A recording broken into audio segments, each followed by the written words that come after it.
Hello there everybody, Sam's Trains here, welcome back to the railway and welcome to my top 5 locomotives of 2020.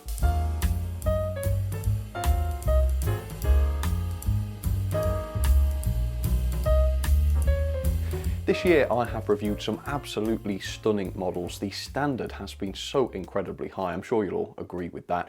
I've also reviewed quite a few rotters, and if you want to see those, I have done a video of my worst model trains of 2020. But today we're going to be looking at some of the very best. So as you know, these are locomotives that I've reviewed this year. They're not necessarily new releases for this year. And also I'm filming this in early December, I think it's the 3rd today. So I am waiting on some more models to still come out that I'm hoping to review before Christmas. So obviously if they do break the top 5, they're not going to be in this top 5 video. I've no way of knowing at the moment. But if that does happen, I'm going to put them into next year's ranking so that they have a chance of being in the top 5 for next year. But here we go then, top 5 model trains of 2020. They are incredible. I've just been looking at them. They really, really are. So here comes the first one then. This is number 5. This, of course, is the Hornby Class 56. And this is a reasonably old model. This is, I think, more than 10 years old, and yet it still absolutely blew me away. The main reason why it blew me away was the insane level of detail, and you'll remember this if you saw the review. So it's got etched grills, so many separately fitted details, the decoration was marvellous, the lights were really good and bright, I loved the lights. You've got moving fans, pity they weren't motorised, but they did move, sprung buffers, opening doors. I don't think I've ever seen that on a 00 locomotive before. The doors are posable, and the underframe detail just blew me away. It was absolutely wonderful. This model was also incredibly heavy. It weighed in at 612 grams, which is second only to the Helgen Garrett. And you've seen the Helgen Garrett, it's a ridiculously huge thing. And the reason for all that weight is this massive metal chassis, which is incredibly bulky. It's also mechanically sound as well. This model features all-wheel drive, all-wheel pickup. It's got an incredibly heavy-duty 5-pole motor with dual flywheels. And of course, not only is the mechanism good, the performance matches it. It is such a wonderful performer. Look at the slow crawl. It's so incredibly smooth. It's so powerful as well. A really, really powerful locomotive. The only reason this model didn't score higher and sort of rank higher in the top 5 was the quality. I did find 1 or 2 quality issues. The most annoying thing was the wires that wire up the lights. So when you remove the body, you've got all these wires which all broke and I had to resolder them. That wasn't very good at all. With an RRP of £169.99, all of that detail and the wonderful features do come at a little bit of a premium, but I would argue that in this case you do get exactly what you paid for, and I paid £121 from the retailers, which I thought was very reasonable indeed. So there you go, that is number 5, the Hornby Class 56, an absolutely stunning model. I absolutely love mine. Okay, let's move on then to number 4. Now, if you thought the detail of the 56 was good, you have seen nothing yet. Here comes number 4 then. It is, of course, the Rapido J70. Absolutely amazing, this one. Just look at this model. This is a tiny model, barely 10 centimetres long, I would estimate, and yet the number of separately fitted parts is just absolutely insane. So you've got the separately fitted chains, also alternative chains if you wanted to change them. Again, you've got separately fitted windows with alternative windows if you wanted to model the windows open. That's just such an opportunity for customization for modelers, unlike anything I've ever seen before. You've got the metal sprung buffers, intricate roof detail. Look at all of these separately fitted parts on the roof. The quality was just absolutely epic. So we've got this fully die-cast underframe, which was also really nicely decorated, as you can tell. And you've also got a fully die-cast locomotive boiler inside the body, which is complete with controls and all of the details that you'd expect on a standard steam locomotive. When I bought this model, I had no idea that there would actually be a realistic interior inside, which shows all the workings and everything. It's just absolutely wonderful. Now, mechanically, this loco does run a coreless motor, and I'm not a huge fan of those. However, the rest of the mechanism was top-notch, and it includes a huge flywheel, as you can also see. And very fortunately, the performance was really quite good as well. We have seen sort of smoother runners, I would say, but overall the performance was really, really solid. So you've got a fantastic crawl. This loco can do a really, really good crawl. And because of all the weight, it's actually a good puller as well. Now, again, this is not a cheap locomotive. It did cost me a fair bit. The RRP is £127.50, and I paid £110 from Model Rail. So it's quite a lot of money for a locomotive of this size, but once again, you absolutely get what you pay for. And this is the thing, I don't have a problem with expensive models. People always say, oh, why do you moan about the prices? I don't. If you get what you pay for, if the quality and the detail is there, then make the prices as high as you like, but be careful, because if they're too high, the expectations will be too high as well.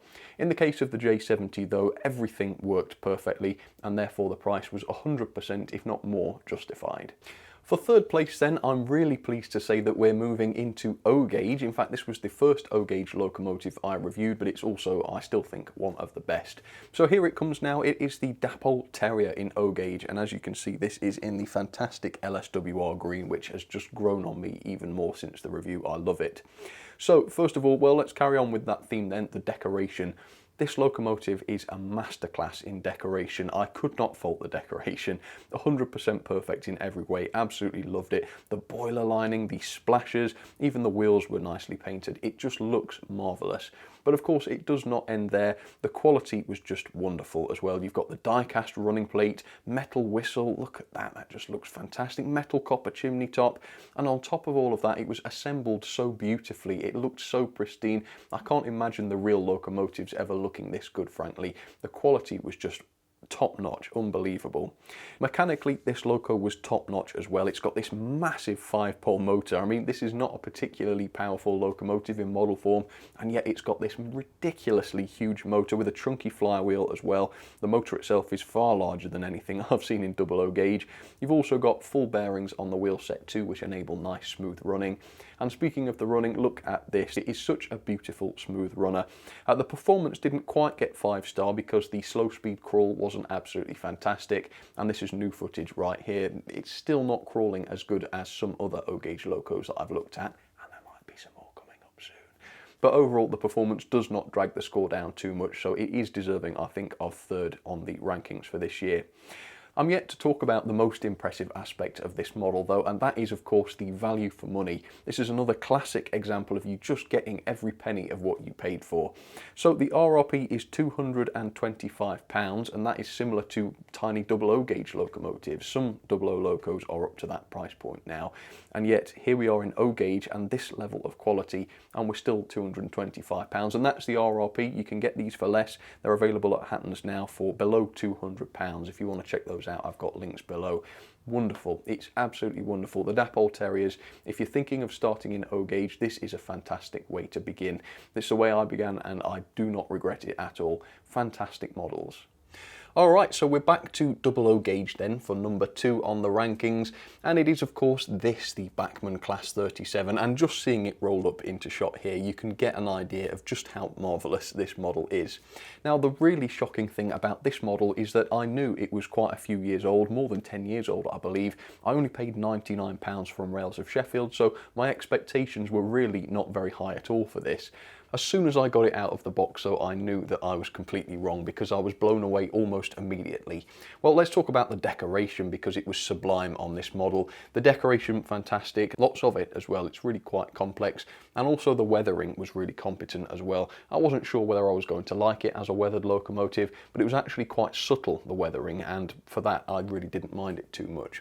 Now, the level of detail was easily matching modern standards, again despite this being a slightly older model. Unlike the Hall class on my worst model trains of 2020, this fits perfectly into the modern range because it's just been designed to such a high standard. So we had etched nameplates in the detail bag, as you can see, quite a few different etched parts actually. You've got separately fitted grills, although they weren't etched unfortunately. You've got incredible moulding on the bogies, it just looks so realistic. Separately fitted aerials, sprung buffers, you've even got a driver fitted into the cab, and some modern new releases don't even have that. Yeah, the level of detail was absolutely wonderful. The mechanism was probably one of the best I'd ever seen as well. It just ticks all of the boxes. It just leaves no room for criticism at all. So it's got all-wheel pickup, all-wheel drive, proper metal bearings on every single axle, a really heavy chassis block bringing the weight up to 534 grams, that's more than half a kilogram. You've got spring-loaded lighting contacts for easy body removal, and again a really huge motor with flywheels fitted. It was just a joy to remove the body and see what was going on inside. Not only was the mechanism great on paper though, it also shows through in the performance. This, I'm going to go out and say now, is the best diesel I have for performance. I've thought about this, I've looked at the other diesels I own. I really don't think I own a better diesel than this as far as performance is concerned.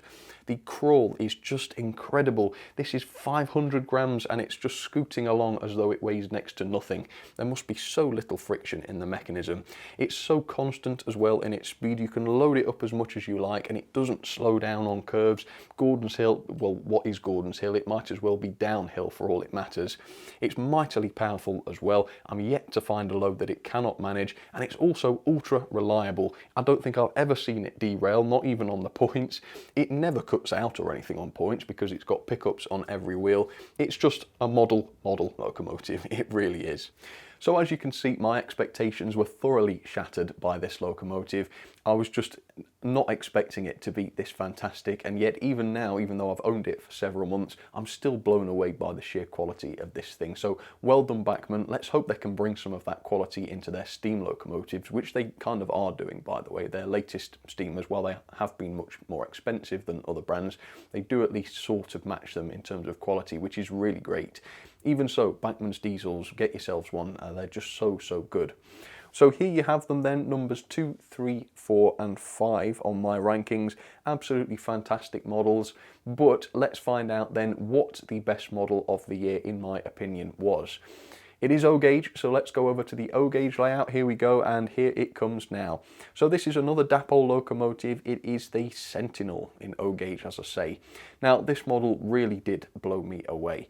And the thing I would say about this is that it's absolute quality. I really cannot fault the design and the features. They are wonderful.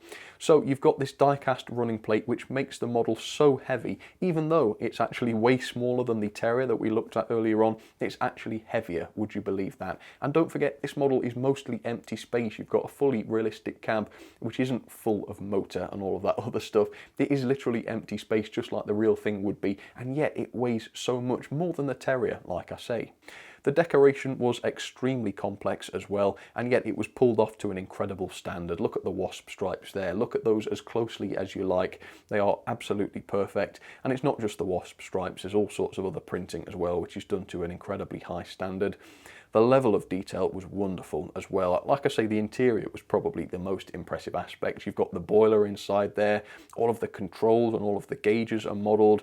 You've got the opening doors, which I love. I just love that feature, such a realistic little touch. You've got the chimney, which reaches right through the ceiling, just like the real thing would. And then externally, there's some amazing features as well. Again, we've got a metal whistle. I mean, they just look fantastic, don't they? It's just quality. When you see metal parts, you just think quality. I do, anyway. You just can't help it. The underframe is so detailed. You can see the chain drives go into the axles. It's just so good to look at. And I can't fault the mechanism either. I was really impressed with the mechanism, given the fact that there's really not that much space for a mechanism, having included such a realistic interior. But they still did a great job. So you've got traditional pickups to all of the wheels, full metal bearings, a reasonably chunky motor for the loco's size actually, and a flywheel too. And it even has a firebox glow, which is visible from the outside. Just little features like that just make a model wonderful, don't they? I was amazed when I saw that. I don't think I realised that it had that feature when I first got it running. It's just one of those things that catches your eye and you just think, yes. This was a good buy. I do not regret this purchase at all. It's also a shockingly good performer. The crawl was wonderful, a lot better than the Terrier actually, really good crawl. Immense pulling power, again as a result of its weight, and it's also very reliable despite effectively being an 040 with only 4 pickups going to the track, 2 on each rail.